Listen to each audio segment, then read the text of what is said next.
여러분 안녕하십니까. 지난해 도시공원 일몰제로 공원 용지가 대거 해제되고 지역 곳곳에서 공원 내 아파트와 공공시설을 조성하는 민간공원 특례 사업이 추진되고 있는데요. 최근 아파트 분양가가 급등하면서 싼값에 토지를 수용하고 결과적으로 사업 시행자들에게 과도한 사업 이익을 보장해 주는 게 아니냐는 의혹이 제기되고 있습니다. 이른바 대장동 화천대유 사태 재판이 될 가능성을 염려하는 목소리가 커지고 있습니다. 김진석 기자입니다. 총면적 25만 제곱미터의 공원 용지 내 7만 5천여 제곱미터의 비공원 시설을 조성하는 천안의 한 민간공원 특례 사업지구입니다. 민간 사업자가 공원 전체를 매입한 후 30%는 공동주택 등 비공원 시설로, 나머지 70% 이상은 공원 시설로 지자체에 기부 체납하는 방식입니다. 천안시의회 건설교통위원회의 사업비 분석 결과 최초 제안 당시 사업 시행자에게 사업 완료 후 돌아가는 수익률은 7.3%인 366억 원이었습니다. 하지만 분양가가 고공행진하는 현재 상황을 감안하면 수익률이 20%를 훌쩍 넘어설 것이라는 예측이 나옵니다. 고분양가가 예상되기 때문에 과거에는 300억, 400억 정도의 수익만을 보고 들어왔지만 현재는 1,000억, 2,000억대 이상의 수익이 예상되는 거거든요. 지난해 7월 도시공원 일몰제로 공원이 해제된 뒤 대전과 충남 10여 곳에서 민간공원 특례 사업이 벌어지고 있습니다. 사업 시행자들에게 토지 강제 수용과 자유로운 인허가권을 주고 이주자 택지나 협의양도 택지 분양 의무 부담도 없는 특혜성 사업입니다. 사업지구마다 인근 도심 지가에 비해 10분의 1도 안 되는 공원 용지 보상가 때문에 토지주와 마찰이 빚어지고 있습니다. 감정이 막 얼마 가져가라 해가 너무 적다고 하면은 그럼 뭐 공탁해가지고 은행에 갖다 놓을 테니까 너 가져가라고 그래 하는 법이 어디 있어. 그런 악법이 대장동 사업법의 그 축소판.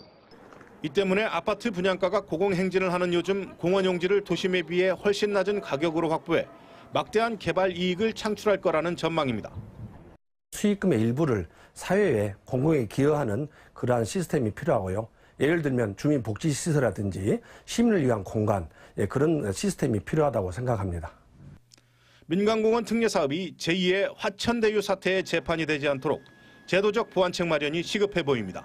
TJB 김진석입니다. 검찰이 생후 20개월 된 여아를 성폭행하고 잔혹하게 살해한 20대 남성에 대해 성충동 약물치료 명령을 청구하기로 했습니다. 검찰은 감정 결과 등이 나오면 약물치료 여부 등 구형을 진행할 계획인데 법정 최고형인 사형을 구형할지도 주목됩니다. 조혜영 기자의 보도입니다. 대전지법 형사 12부는 지난 6월 20개월 된 의붓딸을 성폭행하고 살해한 29살 양모 씨와 사체를 은닉한 동거녀 25살 정모 씨 사건 공판을 진행했습니다. 검찰은 재판부에 양 씨가 잔혹한 범행을 저지른 뒤 동거녀 정 씨의 어머니에게 성관계를 하고 싶다는 취지의 메시지를 보냈다며 양 씨의 정신감정을 요청했습니다. 양 씨가 소아성 기호증 등 정신병적 장애나 성적 습벽으로 자신의 행위를 통제할 수 없는지 등을 살펴봐달라는 취지입니다. 성도착증 여부에 대한 감정은 오는 18일쯤 진행될 예정인데 검찰이 양 씨에 대해 약물치료를 청구하기 위한 선행 조치로 정신과 전문의 진단과 감정을 거쳐 법원에서 치료 명령을 내립니다. 앞서 양 씨의 성충동 억제 약물치료와 함께 신상 정보를 공개하라는 청와대 국민청원은 약 21만 7,500여 명의 동의를 얻었습니다. 법원에는 양 씨의 엄벌을 탄원하는 진정서가 570여 건이나 접수됐고 아동학대 방지협회는 대전지법 앞에서 엄벌을 촉구하는 피켓 시위를 이어가고 있습니다. 구형뿐만이 아니라 선고 때까지 끊임없이 지속적으로 최고형을 요구하는 시위를 진행할 것입니다. 이처럼 양 씨에 대한 국민적 공분이 일고 있는 가운데 검찰이 법정 최고형을 구형할지 관심이 모아지고 있습니다.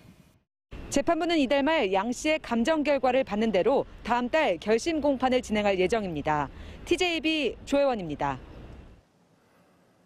국회에서 열린 대전지법에 대한 국정감사에서 변희수 전 하사의 전역 취소 청구 재판에 대해 첫 변론기일이 소재기 후 8개월 뒤에나 잡혔다며 더 신속하게 처리했어야 한다는 지적이 나왔습니다. 더불어민주당 최기상 의원은 첫 변론기일이 잡히기 전 결국 변호사가 극단적인 선택을 했는데 사건의 성격과 의미를 볼 때 적시 처리 사건으로 지정해 신속히 진행해야 했다고 주장했습니다. 이에 대해 대전지법 측은 코로나19에 따른 잦은 휴정과 연말 인사이동으로 다소 늦어졌다며 적시 처리 사건으로 지정하지 못해 아쉽다고 밝혔습니다. 오는 28일부터 열릴 예정이었던 충남 도민체전이 지난해에 이어 올해도 취소됐습니다. 충남도 종합체육대회위원회는 개최지인 당진시가 코로나19 확산을 이유로 대회 취소를 요청한 점에 따라 오늘 회의를 열고 이같이 결정했으며 이에 따라 내년 대회는 9월 보령에서 열리게 됐습니다. 한편 홍성구는 오는 29일부터 6일간 홍주 읍성에서 열릴 예정이었던 제20회 홍성사랑 국화축제를 취소하기로 결정했습니다. 민식이법 시행 이후 대전, 세종, 충남에서 어린이 보호구역 내 과속단속 카메라가 크게 늘었지만 10대 가운데 넉 대는 무용지물이라는 사실이 드러났습니다. 자치단체와 경찰이 따로 단속 카메라를 설치하는 데다 인수검사 등 행정 절차가 늦어지면서 설치만 하고 운영은 되지 않고 있습니다. 서울방송센터 김성민 기자입니다. 어린이 보호구역을 지나는 차량들이 시속 30km 이하로 속도를 줄입니다. 민식이법이 시행된 지 1년 반이 지나면서 생긴 변화로 어린이 보호구역 내 과속 단속 카메라가 대폭 늘었기 때문입니다. 실제로 지난해부터 올 7월까지 대전에선 250넉대, 세종 35대, 충남 515대 등 모두 800넉대의 과속 단속 카메라가 어린이 보호구역에 설치됐습니다. 하지만 이 가운데 대전에선 80여 대가, 충남은 200대 이상이 설치만 해놓고 운영이 되지 않는 상태이고 특히 세종은 전체의 70% 이상이 운영이 되지 않고 있습니다. 어린이 보호구역 내 과속 단속 카메라는 그동안 자치단체와 경찰청이 각각 개별적으로 예산을 수립하고 설치 공사를 해왔습니다. 이후 도로교통공단의 인수검사를 거쳐 경찰청으로 이관해야 하는데 최근 단속 카메라 설치 건수가 급증하면서 도로교통공단의 인수검사가 지연되고 있기 때문입니다.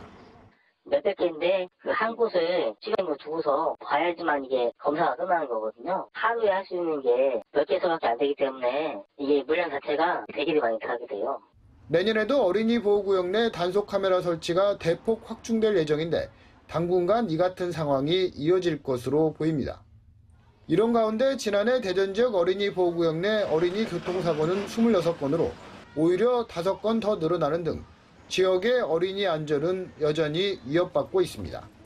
TJB 김성민입니다. 오늘도 대전과 세종, 충남에서 모두 73명의 코로나19 확진자가 추가됐습니다. 대전에서는 유성구의 한 고등학교 집단 감염과 관련해 확진자 2명이 추가돼 누적 확진자는 29명으로 늘었고 서구의 한 중학교에서도 3명이 확진되는 등 모두 29명이 추가 확진됐습니다. 충남 당진에선 산발적인 감염으로 15명이 확진된 가운데 천안과 아산 등에서도 산발적인 감염으로 충남에서 모두 34명의 확진자가 발생했고 세종에서도 10명이 추가 확진됐습니다. 오늘 오후 3시쯤 충남 보령시 오천항에서 SUV 차량이 바다로 추락해 출동한 구조대가 운전석에 있던 70대 남성을 30분 만에 구조해 병원으로 옮겼지만 결국 숨졌습니다. 해경은 목격자 등을 상대로 정확한 사고 경위를 조사하고 있습니다. 이에 앞서 새벽 5시 40분쯤에는 충남 서천군 마량항 인근 해상에서 어선 한 척이 석탄 부두 구조물과 충돌해 선장과 승객 등 11명이 다쳤습니다. 해경은 선장을 업무상 과실치상 혐의로 입건해 조사하고 있습니다. 내년에 내포 신도시에 들어서는 공공자전거 명칭 공모 결과 내포싱이 최우수작으로 선정됐습니다. 충남도는 지난 7, 8월 온라인을 통해 공공자전거의 명칭을 공모하고 오프라인으로 선호도 조사를 실시해 내포싱을 최종 선정했다고 밝혔습니다. 충남도는 28개 노선에 70km 자전거 도로를 보유 중으로 내년에 교통수단용 335대 자전거를 보급하며 이에 앞선 도시계획 수립 단계부터 자전거 천국 도시를 기본 콘셉트로 설정했습니다. 예산군은 코로나19 확산 방지를 위해 이번 달 개최할 예정이었던 예산장터 삼국축제와 의좋은 형제축제, 예당호 불꽃축제 등 모든 대면 축제와 행사를 11월로 연기했다고 밝혔습니다. 또한 대면 축제의 경우 온라인 방식으로 전환하고 축제 기간을 축소하는 등 관람객들의 안전을 위한 방역 수칙을 강화할 방침입니다.